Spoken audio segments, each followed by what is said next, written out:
세브란스 병원에 꽤 오랜 시간 입원해 계실 때 제가 돌보면서 섬기던 시간들이 있었습니다. 그때 병원에 걸려있는 기도문이 있었습니다. 근데 그 기도문이 제 마음에 깊이 감동이 되어져서 그것이 다시 생각이 나더라고요. 그래서 찾아봤는데 그 기도문을 제가 함께 나눠보려고 합니다. 병원에 벽에 걸려있는 기도문이에요. 하나님, 때때로 병들게 하심을 감사합니다. 인간의 약함을 깨닫게 해주시기 때문입니다. 고독하고 외로운 것도 감사합니다.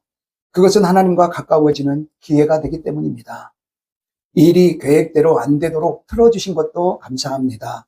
그래서 저의 교만이 깨지기 때문입니다. 돈이 떨어지고 사고 싶은 것도 마음대로 못 사게 하신 것도 감사합니다. 눈물 젖은 빵을 먹는 심정을 이해하기 때문입니다. 자식들이 공부를 기대만큼 안 하고 아내가 미워지고 어머니와 형제들이 짐스러워질 때도 감사합니다. 그래서 그들이 저의 우상이 되지 않기 때문입니다. 때로는 허물을 느끼게 하고 때로는 몸이 늙고 아프게도 하심도 감사합니다. 그러므로 인하여 영원을 사모하는 마음을 가지기 때문입니다. 불의와 부정이 득세하는 세상에 태어난 것도 감사합니다. 하나님의 의를 사모하기 때문입니다. 제게 잘못하고 저를 비방하는 사람들이 있기에 하심도 감사합니다. 그럴수록 더욱 겸손해지고 더욱 노력하기 때문입니다. 오늘 밤 잠 못 이루고 뒤척이게 하신 것도 감사합니다. 그래서 병들고 고통받는 이웃들을 위해 기도할 수 있기 때문입니다. 하나님, 그럼에도 불구하고 제게 감사할 수 있는 마음 주신 것을 더욱 감사합니다. 그럼 참 아름다운 기도문 아닙니까? 네. 오늘 우리가 맥주 감사절을 맞이하고 또 새로운 하반기를 은혜 가운데 열어가면서 우리가 살아가는 동안 어떤 환경에서도 이렇게 감사하면서 살 수만 있다면 얼마나 하나님이 기뻐하시고 또 훌륭하고 멋진 복된 삶이 되지 않겠는가, 이런 생각을 해보게 되어집니다. 네. 그런데 현실은 그렇게 만만하지가 않습니다. 이유는 우리가 사는 삶의 현장은 마치 이스라엘 백성들이 맞닥뜨린 광야와 같기 때문입니다. 올해를 시작하면서 제가 작년처럼 책 읽는 것을 목표로 삼고 시간이 나기만 하면 제가 책을 읽습니다. 읽고 싶은 책을 사서 좀 더 적극적으로 책을 읽고 있는데요. 최근에 사막을 건너는 6가지 방법이라는 책을 제가 최근에 며칠 전까지 제가 이 책을 읽었는데요. 이 책에서 인생을 말하면서 뭐라고 말을 하고 있냐면, 이 책은 믿지 않는 사람이 쓴 책이에요. 캐나다 사람인데요. 인생은 갈 길이 뚜렷하게 보이는 산이라기보다 어디로 가야 할지 막막한 사막을 닮았다, 이렇게 이야기를 합니다. 그런 것 같습니다. 산은 정상이 보이잖아요.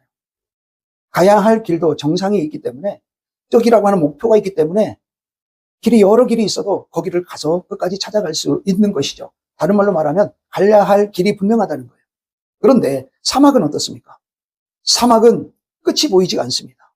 어디로 가야 할지 길도 없습니다. 우리 주일 오후에 지난주에 지도 한 장 품어야 된다는데, 사막에서는 지도가 필요가 없어요. 지도가 의미가 없습니다. 왜냐하면 모래사막 때문에, 모래기 때문에 폭풍 불어버리면 그 모래 그 모양이 바뀌어버리기 때문에 지도가 의미가 없습니다. 오아시스가 순식간에 덮어져 버리기도 하고요.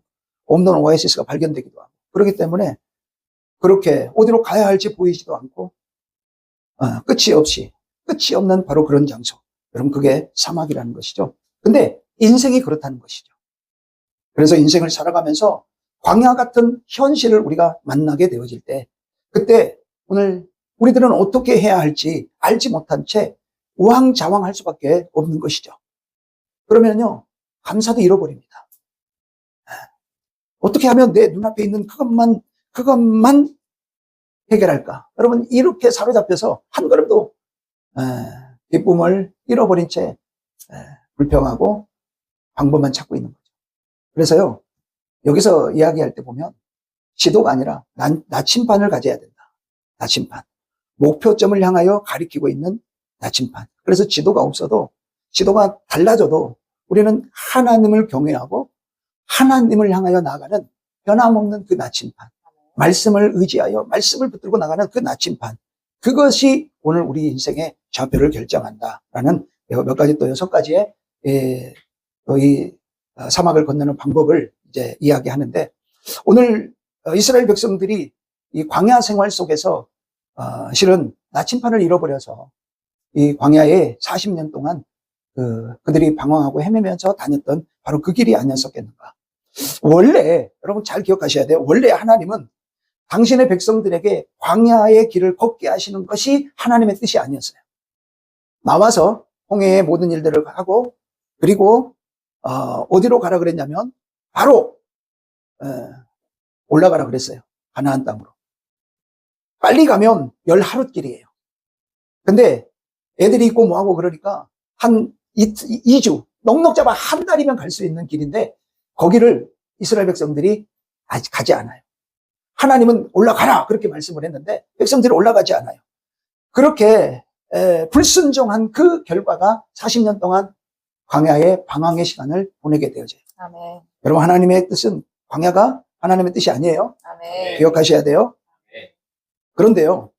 이 불순종해서 광야로 나갔던 40년의 기간을 하나님은 그냥 헛되이 보내게 하신 것이 아니라 아멘. 그냥 그들을 심판하고 징계한 것이만 그 징계한 것으로 불순종한 대가로만 그것을 치부하신 것이 아니라 아멘. 40년 광야 기간 동안 당신의 백성으로서 새로운 백성을 준비시키는 그러한 기간으로 하나님은 세우신 것을 볼 수가 있습니다. 아멘. 광야는요, 그래서 역사를 새롭게 하는 터전이 되어지는 바로 그곳이고요.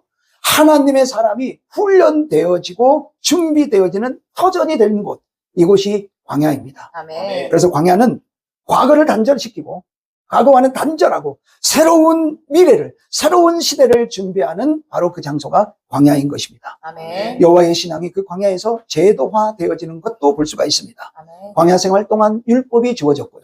하나님의 영광이 머무는 성막이 그곳에서 만들어지게 되어졌고요. 아멘. 또한 그 성막을 통해서 하나님을 섬기는 제사의 제도가 정립되어지는 과정도 어디에서 이루어지느냐? 광야에서 이루어지는 걸 볼 수가 있습니다. 아멘. 그래서 이 광야라고 하는 것은요, 우리가 애굽 땅에 나와서 구원받은 백성이라면 실은 모두가 겪게 되어지는 삶의 현장이 바로 광야다.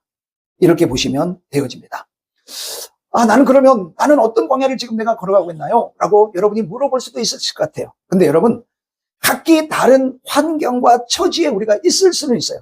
광야의 모습이 다 다를 수는 있어요. 그러나 구원받은 백성은, 하나님의 자녀로서 백성은 예외 없이 누구도 광야를 거쳐야 되고 광야 안에 있다는 사실을 우리는 알아야 할 것입니다. 아멘. 그 안에서, 광야 안에서 세상의 풍조는 끊임없이 믿는 자들을 위협하고 흔들어대고 있어요. 그래서 광야에서 너희들이 끝나버릴 인생, 죽을 것 같은 인생으로 우리를 위협하는 바로 그곳이 광야라고 하는 곳입니다. 그래서 많은 사람들이요, 광야 속에서 삶의 기력을 잃어버리고 절망에 빠지고 자신을 포기하려고 하는 그런 모습을 이 광야 가운데에 수없이 많은 사람들이 그런 갈등을 겪으며 살아가는 장소가 광야인 것이죠. 이제 우리는 이스라엘 백성들이 구원받은 백성으로서 이 광야 생활을 어떻게 했는지 그 광야의 생활의 모습을 잠깐 살펴보면서 오늘날 광야를 지나가는 우리는 어때야 하는지, 아멘. 그리고 나는 그 광야 속에서 나는 무엇을 점검하고 새로워져야 될 것인지 오늘 결단과 은혜가 있는 그런 시간이 되시기를 주님의 이름으로 축복합니다. 아멘. 오늘 본문에 이 출애굽기 16장 배경은 1절의 말씀으로 배경이 시작이 되어집니다. 1절 볼까요? 시작. 이스라엘 자손의 온 회중이 엘림에서 떠나 엘림과 시내산 사이에 있는 신 광야에 이르니 애굽에서 나온 후 둘째 달 15일이라. 자, 공간적 배경은 오아시스가 있던 엘림과 시내산 사이에 있는 신광야라는 곳이었어요. 자, 제가 여러분에게 이해를 돕기 위해서 지도를 준비했습니다. 자, 엘림 보이시죠? 엘림. 자, 마라.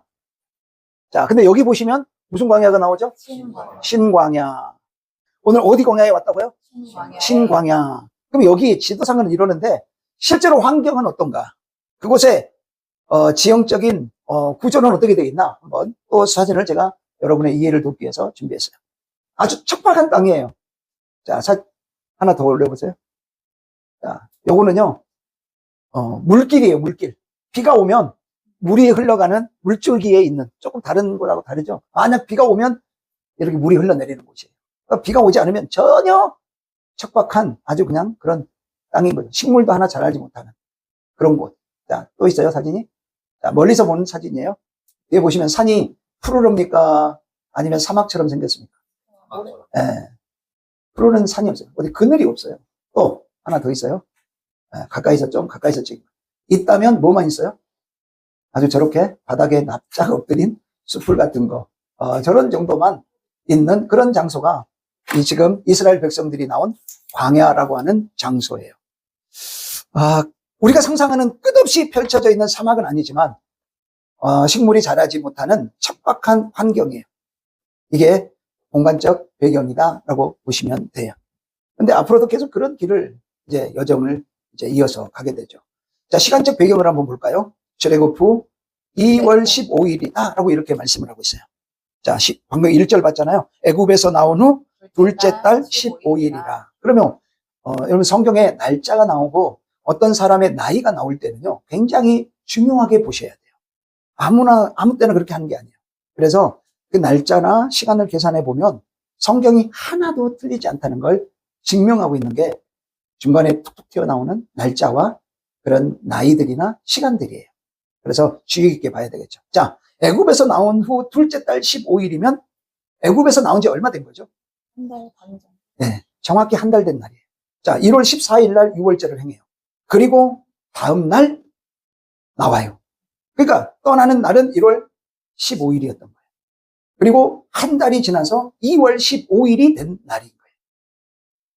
자, 여러분 애굽에서부터 출발해서 지금까지 얼마나 많은 놀라운 역사를 이스라엘 백성들은 경험을 했습니다. 아멘. 애굽에서 이미 10가지 재앙, 애굽 사람들에게는 재앙이었고 이스라엘 사람들에게는 하나님의 구원과 놀라운 기적의 구별하심의 역사를 그들이 경험했어요.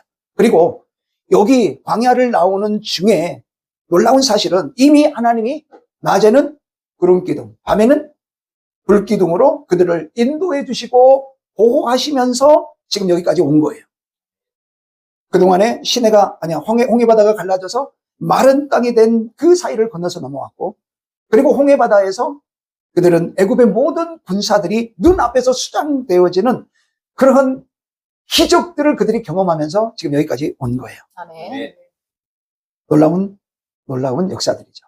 근데 이것을 사도행전 7장 39절에 뭐라고 이야기를 하냐면 사도행전 7장 38절 시내산에서 말하던 그 천사와 우리 조상들과 함께 광야 교회에 있었고 또 살아있는 말씀을 받아 우리에게 주던 자가 이 사람이라. 자, 애굽에서 나왔어요. 자, 시내산에서 그 하나님이 이제 그 율법을 주시거든요. 여러분 그 모든 과정들에 함께 했던 그것을 여기 보니까 뭐라고 표현을 하고 있냐면 따라해 볼까요? 광야 교회입니다. 광야 교회입니다.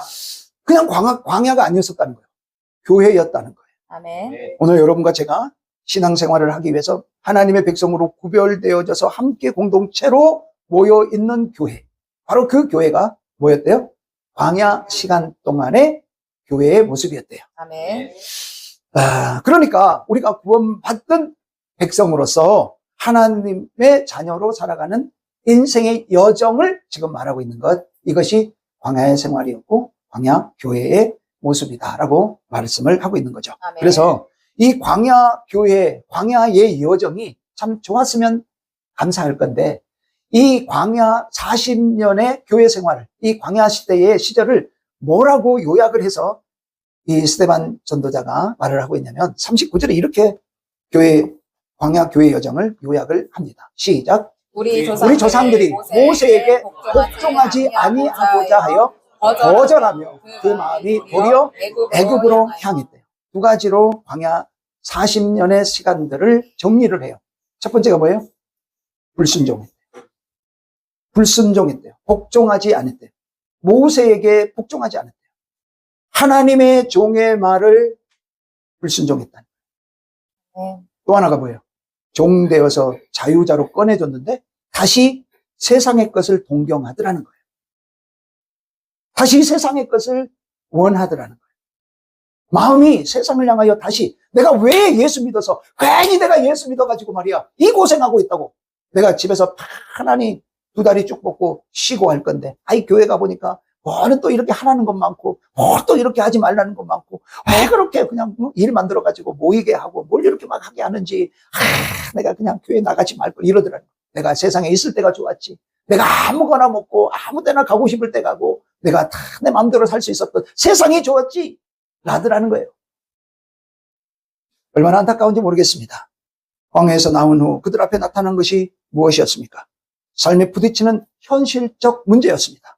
근데 여기서 중요한 건 현실적 문제 앞에서 이스라엘 백성들의 자세가 어땠냐는 거예요. 여러분, 이것이 오늘 우리에게 이제 광야, 이 여정 가운데 우리들의 삶의 자세에 거울이 돼야 된다는 거죠. 아멘. 여러분, 사람은요, 자신이 약할 때, 가장 어려울 때 자신의 본성이 여과 없이 나타나요. 아멘. 사람이 행복하고 좋고 사이가 좋을 때는요, 인간관계 속에서도 그래요.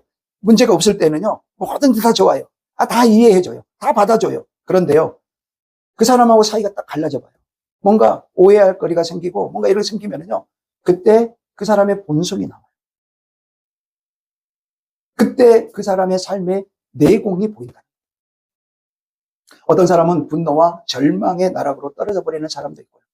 남을 원망하는 사람도 있고요. 습관처럼 불평과 남 탓을 하면서 과거의 영광에 집착해서 현재를 부정하는 사람들이 있더라는 거예요.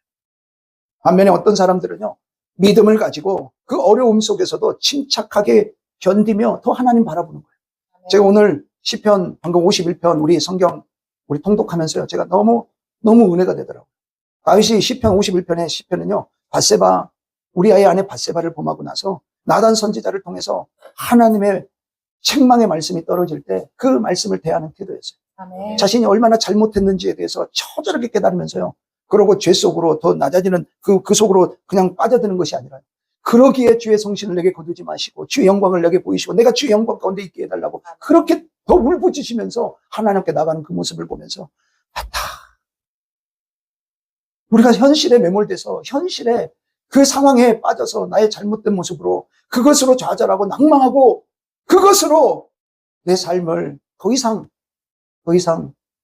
하나님 앞에 나가지 못하는 것이 아니라, 그 일 때문에 내가 정말 하나님 앞에 죄인이구나를 처절하게 깨닫고, 그렇기 때문에 나는 하나님이 아니면 안 됩니다. 나는 하나님 없으면 안 됩니다. 아멘. 하나님밖에 없습니다. 라고 아멘. 하나님을 다시 찾는 그 모습을 보면서 너무 제가 도전을 받고 감사하고 은혜가 되더라고요. 여러분, 믿음이 어려움이 없을 수는 없습니다. 그때 우리가 뭐를 어떻게 해야 될까? 관계가 나빠지고 관계가 내 뜻대로 되어지지 않고 세상의 형편과 삶이 내가 원하는 대로 되어지지 않을 때 아멘. 오늘 우리는 어떤 삶이 돼야 되겠습니까? 분노하고 절망하고 원망하고 불평하면서 그렇게 현재를 부정하는 그런 삶이 돼야 되겠습니까? 아니면 믿음을 가지고 어려움을 침착하게 견디어내면서 또 하나님의 손을 강하게 붙들고 뚜벅뚜벅 한 걸음 하나님 앞으로 내딛는 그런 저와 여러분이 돼야 되지 않겠습니까? 아멘. 아무리 그 어려운 환경이라 할지라도 내 눈앞에 있는 문제를 바라보는 것이 아니라 아멘. 하나님을 바라보면서 감사하면서 감사를 찾아서 감사하는 그런 사람이 있더라는 거예요. 아멘. 우리는 어떻습니까? 우리는 어떤 자리에 어떤 모습으로 서 있었습니까? 여러분, 이스라엘 백성의 첫 번째 현실적 문제가 출애굽에서 남았을 때 그들 앞에 놓여 있는 현실적 문제는 물의 문제였습니다. 홍해를 건너고 사흘 동안 길을 갔는데 물이 없게 된 거예요. 그게 출애굽기 15장 22절이죠. 모세가 홍해에서 이스라엘을 인도하되 그들이 나와서 스루 광야로 들어가서 거기서 사흘 길을 걸었으나 물을 얻지 못하고. 사흘 길을 걸었는데 물을 걷어냈어요, 못했어요? 우리가 스루 광야 봤잖아요. 그리고 나서 더 3일 길을 갔단 말이에요. 근데 물이 없는 거예요. 근데요, 다행히 3일 만에 그들이 물을 만나요. 거기 23절에 보시면요, 마라에 이르렀더니 그곳 물이 써서 마시지 못하겠으므로 그 이름을 마라라. 자, 어쨌든 쓴 물을 만나긴 했지만 쓴 물을 만나기 전에 있었던 일이 뭐예요? 쓴 물을 만나기 전에 있었던 일. 아니, 물이 없었어요. 그런데 어찌됐든 물을 만난 거잖아요. 마시기 전까지 물을 만났잖아요. 그럼 물을 만났으니 어땠을 것 같아요? 물이다! 할렐루야! 이러면서 감사하지 않았을까요? 근데 정작 딱 마셨더니 물이 너무 써. 그러니까 물을 마시는데 이게 너무 쓴 거예요. 그러니까 뭘 하게 됩니까? 원망을 하게 됩니다. 백성이 원망을 하게 되고요. 그래서 25절에 보시면 모세가 여호와께 부르짖죠. 그래서 여호와께서 한 나무를 가르치셔서 그 물을요, 어떻게 바꾸시냐면 달게 바꾸셔요. 아멘. 자, 달게 바꾸신 것을 볼 수가 있죠. 자, 하나님이 참 놀랍게 쓴 물을, 나무를 물가에 던지게 하시고, 그래서 그 물을 달게 해서 물을 얼마나 또 맛있게 먹었겠어요. 근데 이것이 바로 뭐냐면, 여호와께서 그들을 위하여 법도와 율례를 정하시고 그들을 시험하실세, 그러면서 이제 쭉 말씀을 이어가는 걸 볼 수가 있거든요. 굉장히 중요한 말씀인데, 이거는 오늘 포인트가 아니기 때문에요. 어찌됐든, 쓴 물을 단물로 바꿔서 목마른 물의 문제를 해결시켜 주셔요. 아멘. 자, 두 번째 문제가, 현실적 문제가 뭐였냐면요. 먹는 문제였어요. 자, 출애굽한 지 한 달의 시간이 지났어요. 자, 그러니까 그들이 가지고 나왔었던 음식이 다 떨어진 거예요. 음식물이 다 떨어졌어요. 한 가정 식량이 한꺼번에 쏙 떨어진 건 아닐 것이고, 여기 식구가 좀 더 많은 가정에서 먼저 떨어지고 막 이렇게 떨어지기 시작하니까 순식간에 먹는 문제가 커지게 된 거예요. 그러니 사람들의 입에서 원망과 불평이 쏟아지는 거예요. 일반적으로 사람들이 원망하고 불평할 일이 생기면 몇 가지 방향으로 원망의 현상들이 나타납니다. 몇 가지 모양의 원망의 방법, 원망의 모습 한번 볼까요? 나는 어떤지 한번 점검해 보세요. 어떤 일이 생겼을 때 첫 번째는 다른 사람을 향하여 원망해요. 그 다른 사람도 안타깝게도 자신의 앞에 가장 가까운 사람, 자기 앞에 있는 사람, 자기가 가장 가까운 사람에게 원망을 하는 거예요. 가정에서는요, 남편이나 아내가 되겠죠. 자녀나 부모가 될 수도 있겠죠. 교회에서는요, 목사나 사역자들이 되겠죠. 오늘 또 본문에 보시면요, 이스라엘 백성들이요, 2절, 이스라엘 자손의 원회중이 그 광야에서 모세와 아론을 원망해요. 누구를 원망해요? 모세와 아론을 원망해요. 모세와 아론을 원망해요. 여러분, 이 모세와 아론을 원망하는 그 일은 오늘 여기 본문에서만 나오는 게 아니에요. 아주 습관적으로 무슨 교회 안에서 문제가 생기면 목사님이나 사역자들을 원망해요. 이스라엘 백성들이 조금이라도 어렵고 힘들어지면 그 원망의 첫 번째 대상이 모세였어요. 그리고 아론에게 그 원망이 쏟아졌어요. 문제를 나에게서 찾아야 성장이 되고 변화가 되는데 다른 사람을 향한 원망은 그러질 못해요. 참 안타깝죠. 두 번째 원망의 모습은요, 현 처지를 비교하면서 원망해요. 자신의 현 처지를 비교해요. 자, 3절 보세요.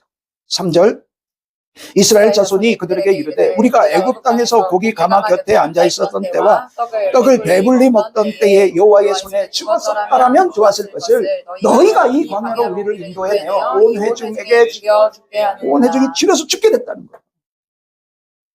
여러분, 이스라엘 사람들이 현 처지를 여기서 지금 뭐하고 비교하고 있냐면요, 그들이 종살이하고 있었던 애굽 땅과 비교를 하고 있어요. 애굽 땅에서의 처지와 지금 어려운 현실을 비교하고 있다. 그러면서 여러분 말 딱 보면은, 야, 애굽에서는 되게 행복하고 너 애굽에서는 되게 좋았었나 보다. 여러분 이런 생각이 드시죠? 그래 안 그래요? 네. 아니 애굽 땅에 보세요. 애굽 땅에서 어땠대요? 떡을 배불리 먹었대요. 고기 가마 곁에 앉아서요. 먹고 싶은 대로 고기 먹었대요. 아니 보면 되게, 야, 근데 왜 나왔어? 아니 왜 고기는 그게 나왔어? 근데 지금 나온 거요, 나옴을 받은 거예요. 그러니까 니들이 나 데리고 나왔잖아. 여러분 이렇게 지금 원망하고 있는 거예요. 맞아요, 틀려요? 과거에 굉장히 행복했던 것처럼 보여지죠. 물론 역사적으로 보면 애굽은요, 믿음의 사람들에게 피난처 역할을 한 것은 맞습니다. 하지만 오늘 본문에 이스라엘 백성들의 모습은요, 굉장히 큰 오류가 있고 과장되어져 있습니다. 네. 1장, 2장에, 출애굽기 1장, 1장과 2장에 보면은요, 그들이 애굽 생활할 때 그렇게 행복하지 못했습니다. 그 세대들은 그저 입에 풀칠할 정도였고요. 특별히 3장 7절에 보시면요, 이게 가장 그때의 일을 잘 설명해주고 있는데요. 여호와께서 뭐라고 말하냐면, 내가 애굽에 있는 내 백성의 고통을 분명히 보고 그들의 감독자로 말미암아 부르짖음을 듣고 그 근심을 알고 그래서 내가 너를 보내서 구원해내겠다. 자, 애굽에 있는 백성의 고통이 너무 좋은 것, 고기 많이 먹어요. 배가 너무 불러갖고 소화를 못 시켜서 고통스러웠을까? 네? 여러분, 그래서 지금 백성이, 내 지금 너무 고기를 매끼 너무 고기를 너무 많이 먹어가지고 제가 대사증후군에 걸려가지고 지금 내가 당뇨병에 고지혈에 아주 그냥 너무 고통스러워요. 여러분, 그 고통일까요? 아니에요. 감독자들이요, 그들이 얼마나 많은 작업과 일의 분량들을 가지고 그들을 괴롭혔는지 몰라요. 얼마나 괴롭혔으면 그들이 부르짖으면서 그들의 그 고통을 호소했고, 그리고 더 이상 그들이 소망이 없어서 근심하고 있었던 거예요. 끝이 없는 거예요. 자기들의 그 인생이 기대가 없는 거예요. 소망. 그러니까 우리는 이러고 살면 끝나는 거지. 여러분, 이런 근심 가운데 그들이 있었어요. 그 속에서 하나님이 뭐 했어요? 건져냈어요. 아멘. 그런데도 그들이 지금 과거를 행복하게 생각하고 있어요. 그랬던 과거의 생활을 행복하게. 왜 그랬어요? 지금 당장 현실에 먹을 것이 없다. 여러분, 우리가 원망할 때 한번 잘 보세요. 실은 과거에 더 힘들었거든요. 더 어려웠거든요. 근데 지금 조금 어려운 것 때문에요. 지금 현재, 지금 내가 그 고통 가운데 있는 그것 때문에 과거의 그 어렵고 힘든 것을 까마득히 잊어버리고 그것을 도리어, 바라보고 그것을 더 동경하는 그런 모습을. 여러분, 참, 어때 저런데? 그런 생각 들어요, 안 들어요? 아니, 애굽 생활을 안 겪어본 게 아니죠. 애굽 생활을 딱 겪어본 그들이 왜 저런데? 그런 생각 드세요, 안 드세요? 드셔. 근데요, 안타깝게도 그게 우리들의 모습이에요. 아멘. 이게 우리들의 모습이라는 게 안타깝죠. 세 번째는요, 하나님을 향하여 원망합니다. 아담과 하와가 하나님을 향하여 원망한 것과 똑같습니다. 우리의 인생도 그렇듯이요. 이스라엘 백성들의 출애굽 배경에는요, 물론 그들이 이렇게 근심하여 부르짖고 하나님이 그때가 되매 모세를 세워서 하나님이 주도적으로 백성들을 출애굽시키셨어요. 아멘이죠? 아멘. 여러분, 그렇기 때문에 모세와 아론을 향한 불평, 원망은 하나님을 원망하는 것과 똑같은 것으로 하나님은 여기세요. 아멘. 자, 이 본문에 여러분이 읽으시면서 원망이 몇 번 나오시는 거 혹시 체크해 보셨어요? 원망이 7번이 나와요. 근데 그 7번의 원망의 결론이요, 다 하나님에게 대한 원망이에요. 자, 7절, 8절만 한번 볼까요? 아침에는 너희가 여호와의 영광을 보리니 이는 여호와 앞에서 너희가 자기를 향하여 원망함을 들으셨습니다. 네. 우리가 누구이기에 너희가 우리에 대하여 자, 우리에게 원망하느냐? 모세가 또 이르되 여호와께서 저녁에는 너희에게 고기를 주어 먹이시고 아침에는 떡으로 배불리시리니 이는 여호와 앞에서 자기를 향하여 너희가 원망하는 그 말을 들으셨습니다. 우리가 누구냐? 너희의 원망은 우리를 향하여 함이 아니오 여호와를 향하여 함이로다. 자, 정확히 네. 집어주고 있죠. 모세와 아론을 향하여 원망하고 있는데 그건 누구를 향한 원망이었다? 하나님을 향한 거다. 아멘이에요. 아멘. 여러분, 만약 가정에서 남편이 아내를 향하여 원망하는 일은 누구를 원망하는 일일까요? 하나님. 왜요? 하나님이 짝지어 주셨어요. 아멘. 부모가 자녀를 원망하는 건 하나님을 원망하는 거예요. 아멘. 자녀가 부모님을 원망하는 일은 누구를 원망하는 일이에요? 부모님을 향하여 불평하고 원망하는 게 아니에요. 하나님을 향하여 원망하고 불평하는 걸로 하나님은 들으세요. 아멘. 하나님이 제일 싫어하시는 것이요, 성경에 보면 몇 가지가 나와요. 우상숭배 싫어하세요. 아멘. 교만을 싫어하세요. 아멘. 근데요, 또 하나가 있어요. 원망하는 것 정말 싫어하세요. 아멘. 고린도전서 10장에 보시면은요, 출애굽한 이스라엘 백성들이 가나안에 들어가지 못하고 멸망한 이유를 4가지로 설명을 해요. 그것이 뭐냐면요, 우상숭배예요. 음행이에요, 음행. 그 다음에 주를 시험하는 거예요. 그 다음에 마지막이 원망이에요. 우리 고린도전서 10장 10절만 한번 볼까요? 자, 그 가운데 어떤 사람들이 원망하다가 멸망시키는 자에게 멸망하였나니 너희는 그들과 같이 원망하지 말라. 자, 멸망이 4가지라고 그랬어요. 뭐라고요? 우상숭배, 음행, 하나님을 시험하는 것, 그 다음에 원망. 그래서 고린도전서 10장 5절로 7절, 8절, 9절, 10절 이 내용이 지금 가나안에 들어가지 못하고 그들이 광야에서 왜 멸망할 수밖에 없었느냐 이유예요. 근데 오늘날도 동일하다는 걸 여러분이 아셔야 돼요. 아멘. 은혜를 모르고 은혜를 베푸는 하나님께 원망하는 것, 이거 제일 싫어하죠. 그러니까 제일 어리석은 사람이요, 내가 일하는 회사에 월급을 받고 있으면서 그 회사를 욕하는 사람. 제일 어리석은 사람.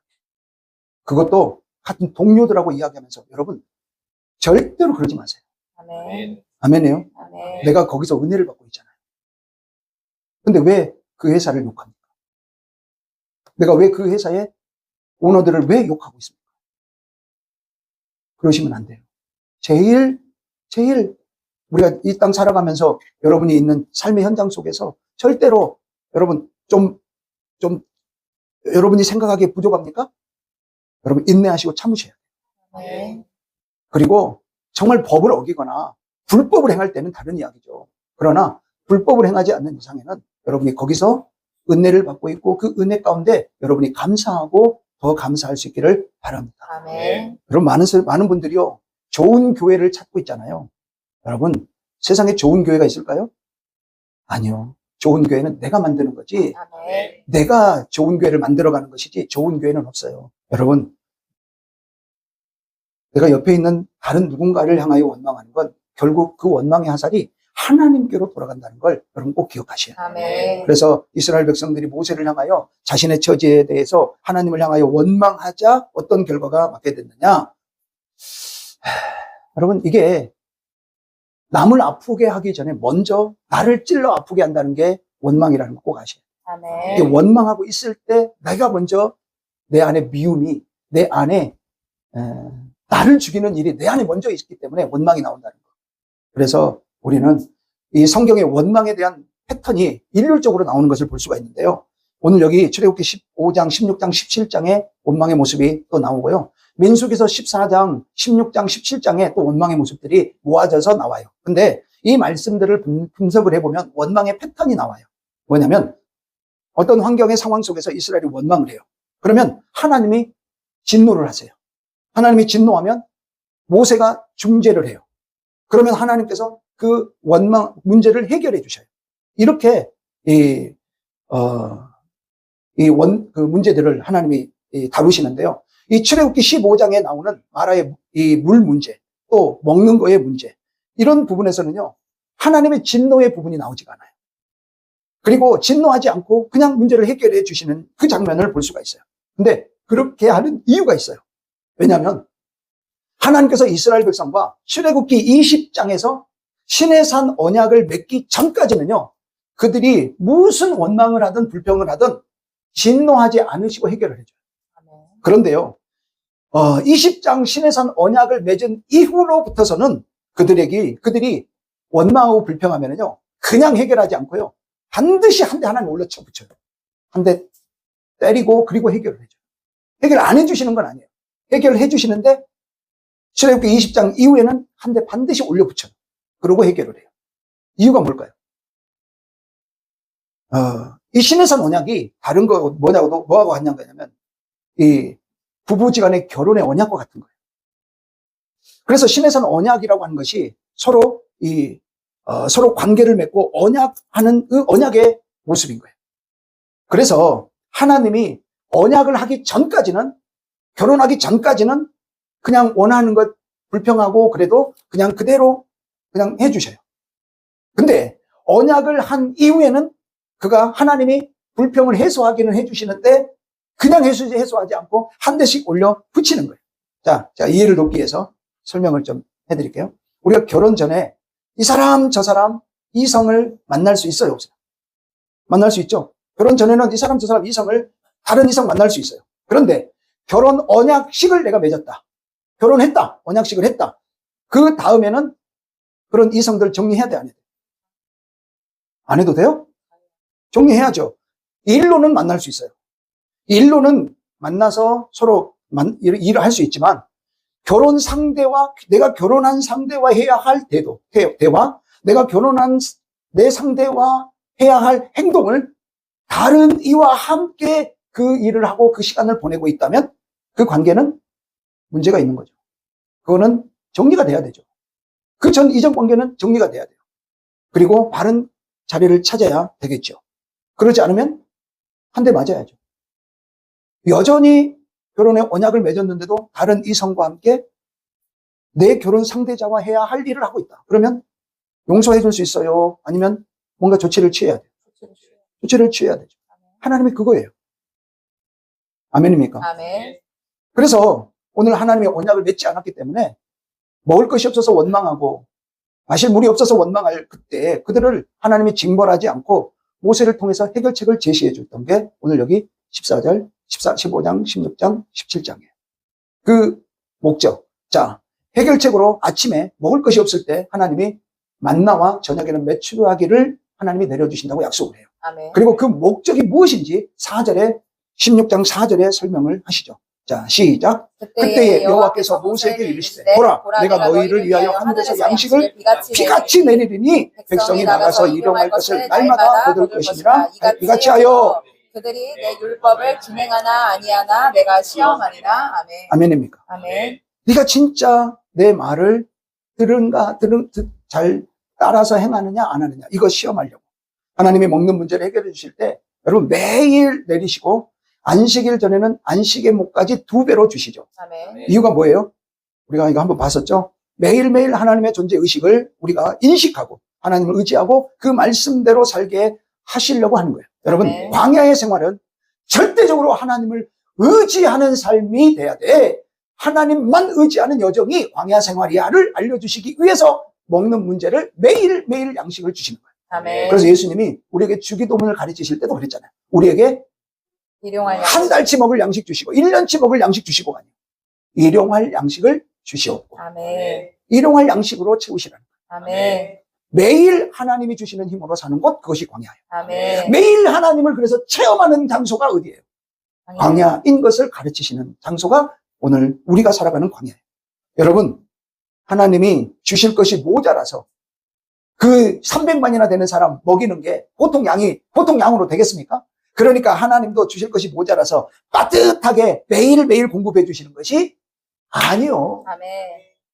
매일매일 하나님의 존재를 의식하고 매일매일 하나님의 뜻 안에서 살아가도록 하게 하시기 위해 광야를 지나가는 그들을 향한 하나님의 사랑의 마음. 아멘. 여러분 그것 때문에 오늘 이 일을 광야 동안에 행하시는 거예요. 아멘. 자, 그러면 오늘 우리 문제로 한번 돌아와 보고 말씀을 정리하도록 하겠습니다. 자, 오늘 우리도 하나님의 은혜를 받아서 신앙생활을 하고 있어요. 아멘. 그런데 내 삶의 환경 속에서 광야를 만날 때 우리는 어떻게 해야 할 것인가?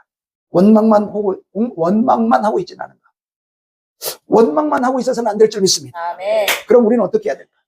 그 해답이 신명기 8장 2절부터 10절에 답이 나와 있어요. 자, 여러분 여기 읽어보셔야 돼요. 내 하나님 여호와께서 이 40년 동안 내게 광야의 길을 걷게 하신 것을 기억해라. 이는 너를 첫 번째 뭐예요? 낮추시며 너를 시험하사 내 마음이 어떠한지 그 명령을 지키는지 지키지 않는지 알려 하시는 거예요. 그래서 너를 낮추시며 너를 줄이게 하시며 또 너로 알지 못하며 내 조상들도 알지 못하던 만나를 매일매일 우리에게 먹이신다. 사람이 떡으로만 사는 것이 아니요 여호와의 입에서 나오는 모든 말씀으로 사는 줄을 이게 첫 번째 이유예요. 아멘. 따라합니다. 나를 낮추고 하나님의 말씀으로 사는 존재. 하나님의 말씀으로 사는 존재. 여러분 이것을 알고 이것대로 살아갈 때 우리는 광야의 삶에서 우리는 어떻게 살아야 되는지 광야의 삶의 답을 찾을 수 있게 되는 거예요. 아멘. 자, 하나님의 의도는요. 광야 우리 이 예수 믿고 하나님의 백성으로 살아가는 이 광야 기간 동안에 우리를 낮추시기 위함이에요.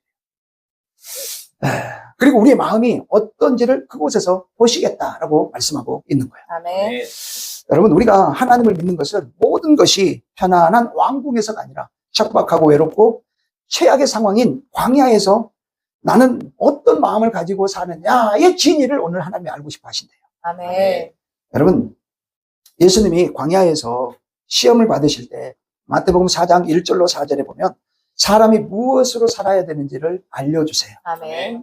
그죠? 아멘. 자, 한번 보세요. 그때 예수께서 성령에 이끌려 마귀에게 시험을 받으러 광야에 가세요. 40일을 밤낮으로 금식한 후에 줄이셨어요. 그때 시험하는 자가 예수께 나와 이르되 네가 만일 하나님 아들이거든 명하여 이 돌들로 떡덩이가 되게 해라. 이렇게 말해요. 자, 여러분 여기서 우리가 방금 광야에서 두 가지 너를 낮추시고 하나님의 말씀으로 사는 줄 알게 하시기 위해서 광야에 우리를 두었다라고 말씀하고 계시죠. 아멘. 예수님의 이 말씀 속에서 우리가 정확히 그 두 가지를 찾을 수 있어요. 첫 번째 뭐냐면요.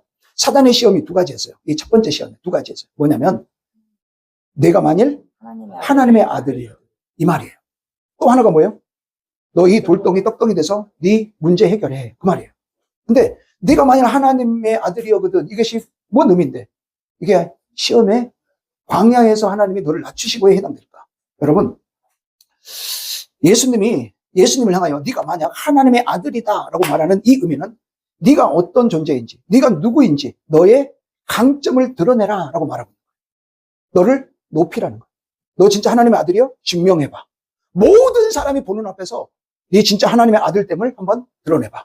네 마음껏 높아져봐 그 말이에요. 우리 지한이가 그런가 안 그런가 깊이 생각하고 있어요. 지금. 그래 안 그래요? 여러분, 네가 하나님의 아들이거든. 이 말의 의미는요. 너 마음껏 네 가진 능력을 드러내서 한번 보여줘봐 그 뜻이에요. 근데 광야는 뭐 하는 곳이에요? 우리를 낮추시는 곳이거든요. 아멘. 아멘이에요? 아멘. 여러분, 낮추라는 것의 반대가 네 만일 하나님의 아들인 것을 드러내라는 거예요. 사탄은 교묘하게 믿는 자를 무너뜨리는 방법이 낮추는 것이 아니라 드러내라고. 여러분, 이게 세상과 우리가 다른 거예요. 세상에서는 뭐예요? 자신을 다른 사람이 알아주지 않으니까 뭐 해라는 거예요? 자기가 자기를 피하려야 돼. 드러내야 돼. 근데 주님은 뭐라 해요? 아니라 너 낮추라는 거예요. 아멘. 네가 오늘 사단은 하나님의 아들됨을 드러내라는 거예요. 여러분 아시는 것처럼 아시겠지만요. 내가 내 강점을 드러내는 순간 내 위치는 무너진다는 사실을 기억하셔야 돼요. 아멘. 여러분 잘 보세요. 예수님이 뭘 못하시겠습니까? 예수님이 못하시는 게 뭡니까? 예수님이 여러분 돌덩이를 떡덩이 돼서 하는 걸 왜 못하시겠습니까? 그런데요. 예수님은요. 자신을 위해 어느 것도 자신의 능력을 드러내신 적이 없습니다. 아멘. 자신을 위해서는 철저하게 낮추셨습니다. 아멘. 놀랍게도 하나님의 아들 때문에 요구는요. 이 드높아지라는 요구는 마지막 십자가에서도 예수님한테 그 요구가 들려가요. 마태복음 27장 40절 한번 보세요. 이르되 성전을 헐고 사흘에 짓는 요 십자가 위에서 하는 거예요. 십자가 위에 있는데 네가 만일 하나님의 아들이거든 자기를 구원하고 십자가에서 내려오라 라고 이렇게 말해요. 너 지금 네가 가지고 있는 최고의 강점을 네 한번 드러내봐. 네 한번 나타내봐. 이렇게 지금 요구하고 있는 거예요. 여러분 예수님이 못 내려와요? 예수님이 하시지 못할 일이 뭐가 있어요? 근데 예수님은요. 당신을 위해서 한 번도 높아지신 적이 없습니다. 아멘. 여러분 우리 주님은 능력을 나타내실 때는 우리를 위해서만 능력을 나타내셨어요. 아멘. 당신을 위해서는 한 번도 일평생 모든 사역 가운데 한 번도 자신을 드러내시고 나타내신 적이 없다는 걸 기억하셔야 돼요. 아멘. 여러분 그래서 여기 광야에서 너를 낮추시고라고 하는 낮춘다는 의미를 여러분이 잘 깨닫기를 바랍니다. 아멘. 다른 사람을 살리고 다른 사람을 위해서는 하나님이 주신 능력을 드러내십시오. 아멘. 그러나 나를 드러내는 일이라면 낮추셔야 됩니다. 아멘. 아멘? 아멘. 여러분 압살롬의 강점이 뭐였습니까? 머리카락이었어요. 모든 사람보다 명예로웠어요. 아주 여러분 압살롬이 어떻게 했을까요? 머리카락 할 때마다 아침마다 여러분 머리 감으시죠? 머리 감고 그냥 툭툭 털고 저는 툭툭 털고 마는데요. 압살롬은 머리를 이렇게 길게 우리 은지처럼 길게 했어요. 어떻게 했을까요? 아침마다 그걸 보면서 오우 예. 여러분 이러면서 막 그냥 내고 다듬고 막 그러지 않았겠어요? 압살롬 너무너무 준수하고 너무너무 아름답다고 돼 있어요. 압살롬보다 더 뛰어난 사람이 없었어요. 외모적으로. 그 중에 제일 강점이 뭐냐? 머리카락이었어요. 아주 시커멓게 그냥 반짝반짝 빛나는 머리카락이 쫙 위에 이렇게 있었다. 얼마나 그래. 저 사람만 보면 와 너무 멋있다. 와 너무 좋다. 이러고 그냥 뿅 갔었던 거예요. 근데 그 강점이 압살롬이 뭐 때문에 죽어요? 머리카락이 나무에 걸려 죽어요. 아멘이에요? 강점을 드러내면요. 죽어요. 솔로몬이 지혜가 놀라웠어요. 솔로몬의 지혜는 놀라웠어요. 근데 그 지혜를 자기를 위해서 쓰니까요. 말년에 수없이 많은 아내들을 둠으로 인해서 그는 결국 멸망의 자리에 설 수밖에 없었어요. 아멘. 그 지혜를 가지고 누구를 위해 써야 됩니까? 다른 사람을 위해 하나님의 영광을 위해서 써야 되는데 자기의 욕망과 부를 욕망을 위해서 쓰니까 결국 그것 때문에 그 지혜 때문에 그 지혜로 망해요. 아멘입니까? 아멘. 여러분 주님은 철저히 낮추시고 말씀을 앞세우고 광야의 시험을 이기셨습니다. 우리가 광야에서 말씀을 앞세우고 살아가야 나를 낮출 수 있습니다. 아멘. 말씀이 없으면 나를 드러내지 못, 나를 낮출 수가 없어요. 아멘. 말씀이 없으면 내가 드러날 수밖에 없어요. 아멘. 놀랍게도 나를 낮추면 하나님은 나를 높이세요. 아멘. 여러분 나는 무엇으로 살아갑니까? 높아지기 위해 살아가고 있습니까? 하나님으로 살아가시기를 축복합니다. 아멘. 두 번째요. 여호와를 경외하는 일입니다. 아멘. 자, 6절입니다. 6절. 내 하나님 여호와의 명령을 지켜 그의 길을 따라가며 그를 경외할지니라. 그러면서 경외하는 자에게 주시는 축복이 밑에 나옵니다. 아멘. 아멘. 아멘. 아멘. 자, 여러분 광야 생활에 우리가 두 가지 광야의 시간을 복되게 만들어갈 수 있는 방법. 첫 번째 나를 낮추고 하나님의 말씀으로 사는 사람. 아멘. 아멘. 두 번째 따라합니다. 여호와를 경외하는 사람. 경외하는 사람. 저는 지난주에도 말씀을 받지만 이 부분이 앞에 부분과 다를 바 없다고 생각합니다. 여호와를 경외한다는 것은 실은 뭡니까? 내 마음의 삶의 중심에 무엇을 두고 있느냐를 아멘. 결정짓는 게 경외입니다. 아멘. 하나님을 너무 사랑하기 때문에, 하나님을 너무너무 존경하고 사랑하고 그분께 감사하기 때문에 하나님을 향한 마음과 자리를 내어드리는 것, 이것이 경외입니다. 아멘. 그 마음의 자리를 다른 어떤 것에 빼앗기지 않고 오직 하나님께 내 마음의 자리를 내어드리는 것, 이게 경외입니다. 아멘. 여러분, 광야는요, 그런 삶을 살아야 이 광야 생활 속에 우리가 이런 놀라운 이런 거기 이후에 7절부터의 그 복을 우리가 누리게 될 줄 믿습니다. 아멘. 그래서요, 여러분, 무엇을 하기 이전에 내 마음이 그분을 얼마나 사랑하고 있느냐, 내가 그분께 얼마나 향하고 있느냐, 여러분, 이것이 우리에게 먼저 있어야 돼요. 아멘. 이것을 알기 위해서 15절, 16절 이렇게 행해 주신 거죠. 자, 15절, 16절 한번 볼래요? 8장 시작. 너를 인도하여 그 광대하고 위험한 광야 곧 불뱀과 정갈이 있고 물이 없는 간조한 땅을 지나게 하셨으며 또 너를 위하여 단단한 반석에서 물을 내셨고요. 내 조상도 알지 못하던 만나를 광야에서 내게 먹이셨고요. 이는 다 너를 낮추시며 너를 시험하사 마침내 뭐 하시려고? 복을 주려 하심이었느니라. 마침내 뭐 하시려고? 복을 주시려. 복 주시려고요. 아멘. 마침내 우리에게 복 주시려고. 아멘.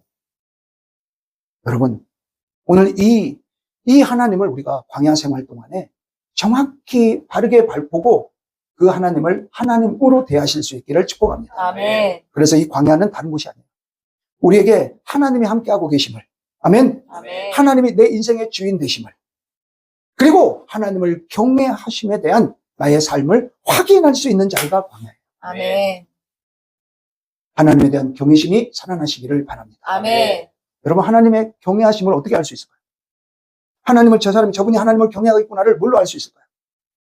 여러분, 하나님의 것, 하나님과 관계된 것을 대할 때 자세를 보면 저분이 하나님을 경외하고 있구나를 알 수 있어요. 아멘. 맞아요? 틀려요? 교회를 대하는 자세. 아멘. 교회에 대해서 말할 때 보면 어떤 사람은 정말 내가 가장 사모하는 것으로 교회를 바라보고 말을 해. 근데 어떤 분들은 에이, 교회가 다 그래서 거기요.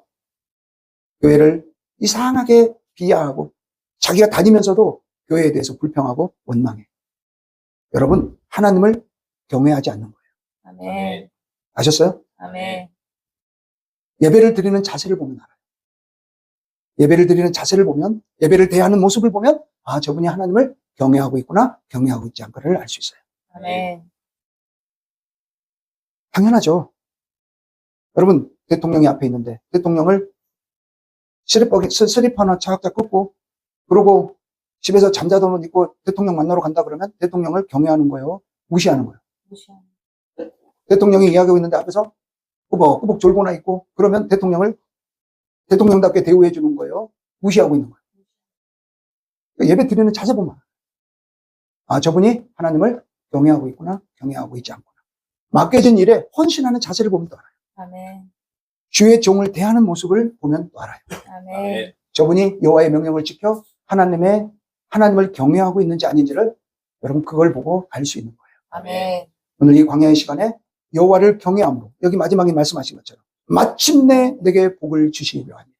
아멘. 오늘 이 복을 다 받아 누리시는 저와 여러분이 되시기를 주님의 이름으로 축복합니다. 아멘. 여러분 7월이 시작됐습니다. 이제 하반기를 열어가면서 우리 여전히 광야교회에서 주님이 어떻게 우리를 인도하실지 기대하시면서 감사함으로 나가시는 이 하반기가 되시기를 바랍니다. 아멘. 우리는 사막과 같은 광야 인생길을 걸어가지만 혼자가 아닙니다. 무엇보다 불기둥, 구름기둥으로 이스라엘 백성들과 함께 하시며 역사하셨던 우리 주님이 우리와 함께하고 계시고 우리의 믿음의 동료들이 한 방향을 바라보면서 우리와 서로 기도하면서 격려하면서 함께하고 있다는 사실을 잊지 않기를 축복합니다. 아멘. 여러분 축복해 주세요. 힘내십시다. 힘내십시다. 힘내세요. 힘내세요. 여러분 광야에서 가나안으로 들어갈 때까지 아멘. 세상 양식으로가 아닌 하나님의 말씀으로 양식을 삼으시고 아멘. 나를 낮추시고 하나님으로 살아가시기를 축복합니다. 아멘. 하나님을 경외하심으로 하나님보다 더 사랑하는 것이 없이 하나님을 최우선의 자리에 모시고 경외함으로 승리하시는 하반기 그리고 이 맥주 감사절 되시기를 주님의 이름으로 축원합니다. 아멘. 결단하며 기도하는 시간 가질까요?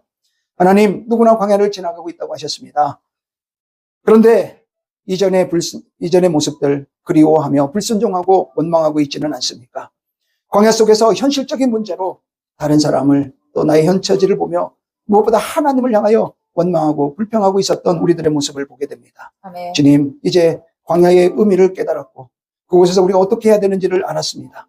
나를 낮추고 하나님의 말씀으로 사는 자 되게 해 주옵소서. 아멘. 하나님을 경외함으로 넉넉한 축복의 자리로 세워지는 복된 광야의 여정이 되게 해 주시옵소서. 아멘. 다 같이 합심하여 결단하며 기도하겠습니다.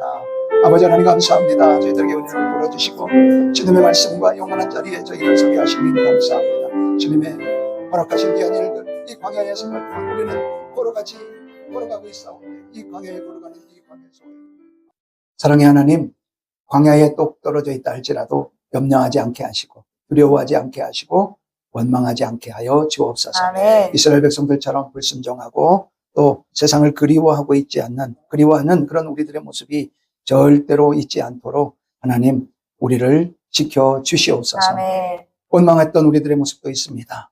그러나 이제는 원망이 감사로 바뀌어지게 도와주시옵소서. 아멘. 이 광야의 생활 속에 나를 낮추고 하나님의 말씀으로 사는 자 되게 해주시고 하나님을 경외함으로 이제는 복이 되어지는 자리, 복된 자리에 복의 주인공 다 되는 우리 사랑하는 성도님들 되게 도와주시옵소서. 아멘. 예수님의 이름으로 기도드립니다. 아멘. 아멘.